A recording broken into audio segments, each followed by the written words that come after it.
Imaginez un livre. Non, pas un livre qui demande juste d'y croire. Plutôt un livre qui lance un défi ouvert pour qu'on essaye de prouver qu'il a tort. C'est assez audacieux, non? Eh bien, c'est ce point de départ qui a fasciné l'universitaire Gary Miller et l'a poussé à enquêter sur le Coran. On va suivre ensemble son raisonnement pour voir où ce défi unique l'a mené. Et le voilà, le fameux verset qui a tout déclenché. En gros, le Coran dit: allez-y, cherchez bien. Si je n'étais pas de Dieu, je serais rempli de contradictions. Si vous en trouvez, alors vous aurez votre preuve. Pour Gary Miller, ce n'était pas juste une affirmation, c'était une invitation, un défi, direct, presque scientifique. Du coup, Miller, qui a commencé son étude en étant plutôt sceptique, il faut le dire, a décidé de prendre ce défi au mot. Alors ce qu'on va faire, c'est suivre son cheminement de pensée, pas à pas. On va décortiquer les arguments qu'il a construits, des arguments qui l'ont mené à une conclusion, pour le moins inattendue. Bon, par où commencer? Le premier grand pilier de l'argumentation de Miller, c'est quoi? En fait, ce n'est pas un verset en particulier, non, c'est la nature même du défi, le simple fait qu'il existe. Pour lui, il y a là quelque chose de vraiment, vraiment pas commun. Pour bien comprendre où Miller veut en venir, il faut faire un petit crochet par le monde de la science. On va parler du test de falsification. Ça a l'air compliqué, mais l'idée est toute simple. En gros, pour qu'une théorie soit scientifique, elle doit pouvoir être prouvée fausse. Elle doit oser dire: voilà, si vous observez ceci, alors ma théorie est fausse. C'est une prise de risque. Et c'est là que le parallèle de Miller devient super intéressant. D'un côté, on a la science, avec ses hypothèses qui peuvent être testées, et donc potentiellement cassées, et de l'autre, d'après Miller, on a le Coran, qui fait, eh bien, la même chose. Il donne une méthode claire et nette pour prouver qu'il a tort. Pour Miller, tout est une question de confiance, d'une confiance absolue même. Il argumente qu'aucun autre texte religieux majeur ne fait ça. Aucun autre livre ne dit « voici le mode d'emploi pour me démonter ». Ce niveau d'assurance, pour lui, c'est plus que bizarre. C'est une audace qu'il trouve presque surhumaine. Voilà pour le cadre, disons, philosophique. Mais l'analyse de Miller est loin de s'arrêter là. Il plonge ensuite dans le texte, les mains dans le cambouis, si on veut. Il part à la recherche de ce qu'il appelle des connaissances en avance sur leur temps. En clair, des faits scientifiques qui, selon lui, étaient tout simplement impossibles à connaître au 7e siècle. Et son premier exemple, il s'attaque à une question qui a hanté les savants depuis la nuit des temps. C'est quoi la plus petite brique de l'univers? À l'époque, tout le monde pensait à l'atome comme étant la plus petite chose possible, indivisible, point final.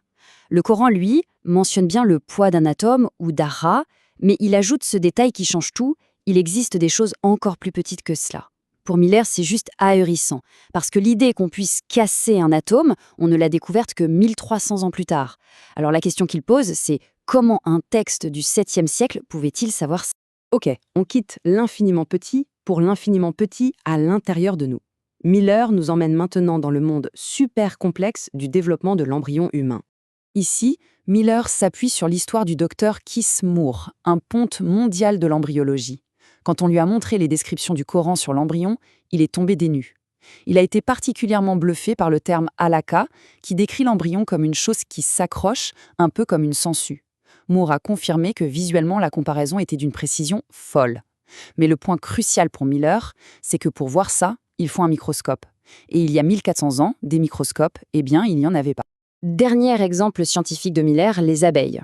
Petite anecdote, pendant des siècles, même à l'époque de Shakespeare, on était persuadé que les abeilles ouvrières étaient des mâles, des soldats, quoi. Sauf que le Coran, quand il parle de l'abeille qui va butiner, il utilise la forme grammaticale féminine. Un tout petit détail de langue, qui s'est avéré parfaitement exact biologiquement et complètement à contre-courant de ce qu'on croyait à l'époque. Bon, après avoir présenté ces éléments, Miller change de tactique. Il passe en mode détective. Au lieu d'ajouter des preuves, il va commencer à éliminer des possibilités. Le bon vieux processus par élimination. Ce qui nous amène à la question qui tue. Si on met de côté l'hypothèse divine, alors, il vient d'où ce texte? Quelle est l'alternative? C'est quoi la source? Là, Miller s'attaque aux deux explications non divines les plus courantes. Option 1, l'auteur était un imposteur. Réponse de Miller, ça ne colle pas. Un menteur est prudent, il calcule, il ne parierait pas sa vie avec une telle confiance. Option 2, l'auteur était un illuminé, il hallucinait. Là encore, Miller dit non. Un illuminé vit dans son monde imaginaire. Or, le Coran, insiste-t-il, est ancré dans des faits très concrets, vérifiables. Pour lui, ces deux profils, menteur ou fou, sont incompatibles avec le texte.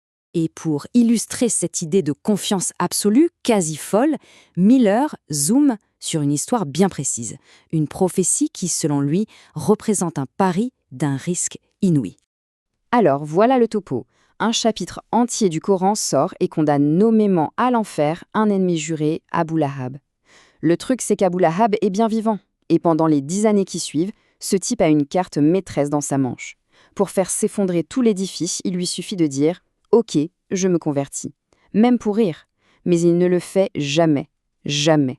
Pour Miller, mettre l'avenir de sa révélation entre les mains de son pire ennemi pendant 10 ans, aucun humain sensé, qu'il soit menteur ou fou, n'aurait pris un risque pareil.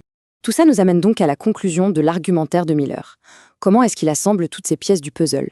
Le défi, la science, la prophétie, comment tout ça s'emboîte? Eh bien, pour Miller, après avoir regardé le test de falsification, les connaissances scientifiques qui semblent venir du futur et l'échec des autres explications, il arrive à sa conclusion. Pour lui, la charge de la preuve s'est inversée. Ce n'est plus aux croyants de prouver l'origine divine du Coran, c'est maintenant aux sceptiques de trouver une autre explication qui tienne la route et qui justifie tous ces éléments à la fois.